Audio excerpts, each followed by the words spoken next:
Bab 12 melakukan tinjauan. Halaman 104.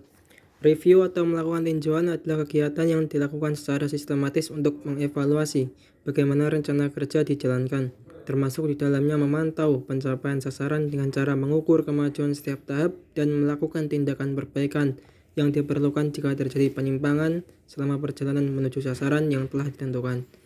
Tinjauan juga berfungsi mengoreksi setiap kekeliruan yang mungkin terjadi. Melakukan tinjauan juga bertujuan mengevaluasi keefektifan dari perencanaan yang telah dibuat dan memastikan perencanaan sudah tepat. Di sini biasanya dibahas tentang kelebihan dan kekurangan rencana-rencana yang sudah dijalankan. Kegiatan review perlu dilakukan berdasarkan analisis data dan fakta, bukan asumsi.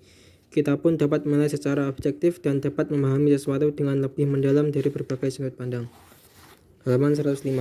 Dalam praktiknya, kebanyakan perusahaan melaksanakan review melalui mekanisme rapat, pertemuan, atau meeting. Oleh karena itu, setiap manajer perlu memahami bagaimana menjalankan meeting secara efektif. Review sangat penting dilakukan untuk perbaikan berkelanjutan dalam organisasi. Oleh karena itu, perlu dilakukan secara berjenjang pada semua tingkatan manajemen.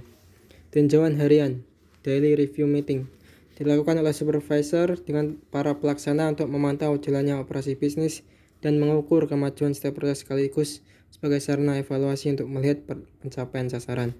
Jika terjadi penyimpangan atau persoalan, supervisor dapat langsung melakukan tindakan perbaikan yang diperlukan.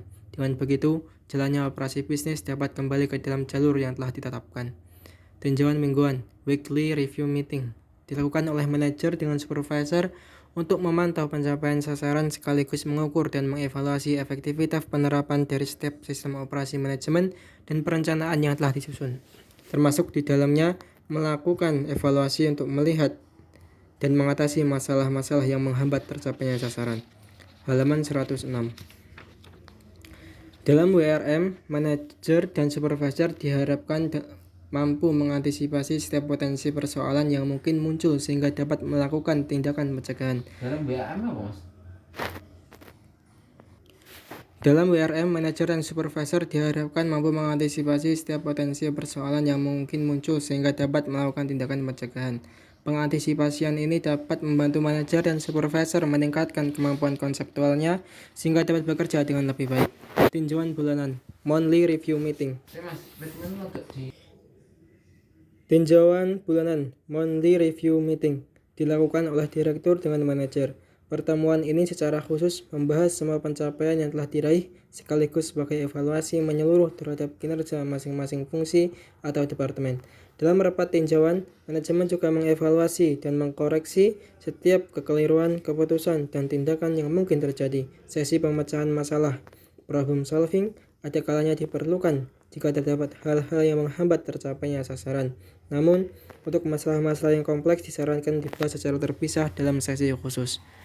Rapat yang efektif. Meeting atau rapat adalah pertemuan dua orang atau lebih untuk membicarakan sesuatu yang bertujuan melakukan kontrol, koordinasi, atau membuat suatu keputusan. Halaman 107. Rapat adalah suatu aktivitas yang penting, tetapi sering berjalan tidak efektif sehingga menjadi kontraproduktif. Rapat yang tidak efektif akan memboroskan waktu, mengganggu penyelesaian pekerjaan-pekerjaan penting, menghambat pembuatan keputusan, memboroskan usaha, dan dapat mengarah pada kekecewaan. Tidak heran jika banyak orang yang tidak menyukai hadir dalam sebuah rapat.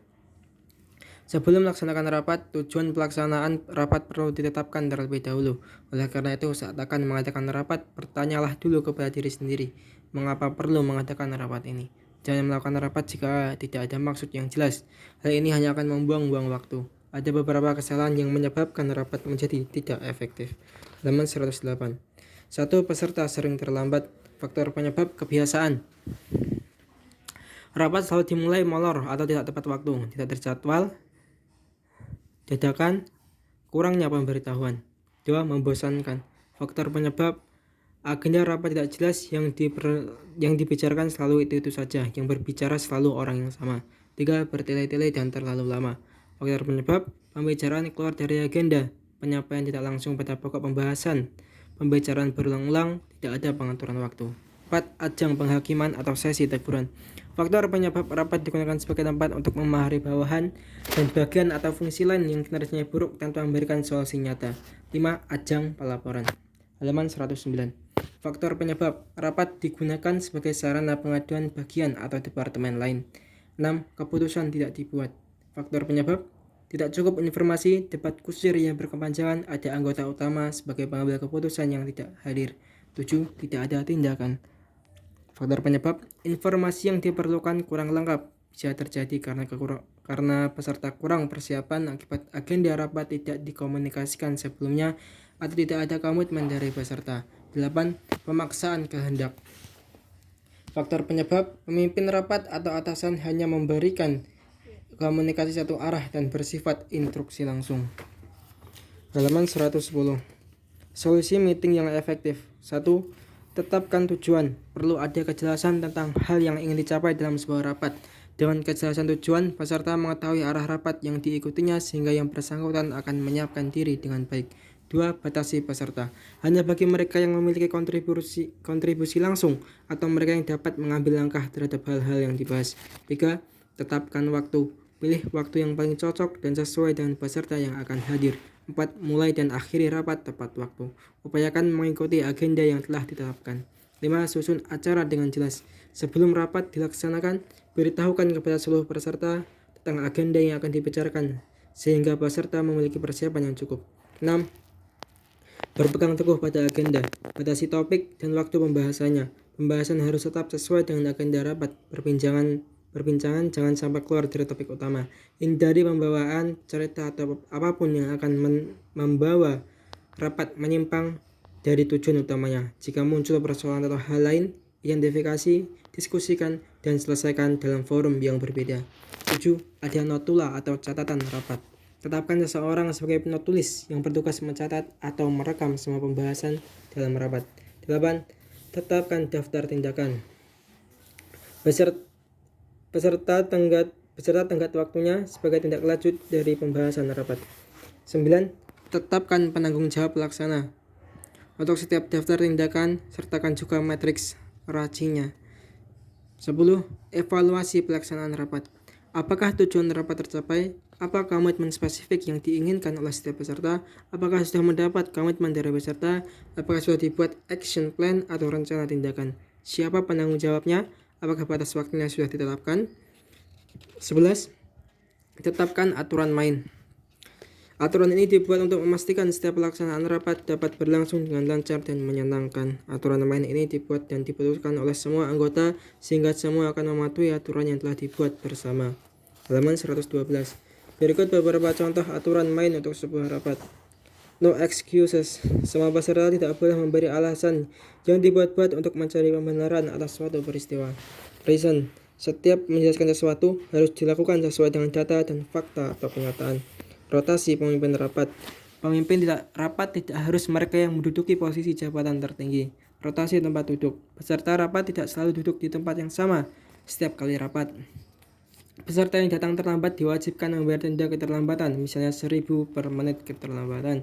Setiap peserta hanya diperbolehkan berbicara maksimum 5 menit dalam satu kali kesempatan bicara. Semua alat komunikasi wajib disenyapkan. Jika ada yang berbunyi saat rapat berlangsung, yang bersangkutan dikenakan hukuman. Pemimpin rapat mengetuk meja 3 kali jika pembicaraan peserta menyimpang dari topik yang dibahas.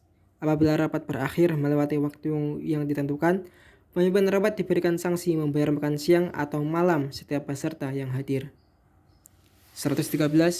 Pemimpin rapat yang baik. Menetapkan topik dan susunan acara. Menunjuk notulis yang bertugas mencatat atau merekam semua pembahasan dalam rapat. Menjelaskan sasaran rapat. Memastikan aturan main rapat dijalankan. Mengatur dan menjaga alokasi waktu untuk setiap topik dan atau setiap pembicaraan peserta. Mengarahkan peserta selalu berbicara dengan efektif, tidak berputar-putar, langsung ke pokok yang dibicarakan. Bertanya dan menguji pemahaman peserta. Memancing pertanyaan. Membantu peserta yang tidak memahami materi yang dibahas. Bersikap tegas jika perlu mengambil tindakan atau keputusan. Menyimpulkan hasil diskusi. Mengidentifikasi langkah yang perlu dilakukan sebagai tindak lanjut dari pembahasan rapat. Menetapkan daftar tindakan beserta tenggat waktunya. Menetapkan penanggung jawab pelaksana untuk setiap daftar tindakan dan membuat matriks raci. Bahas pada bab selanjutnya.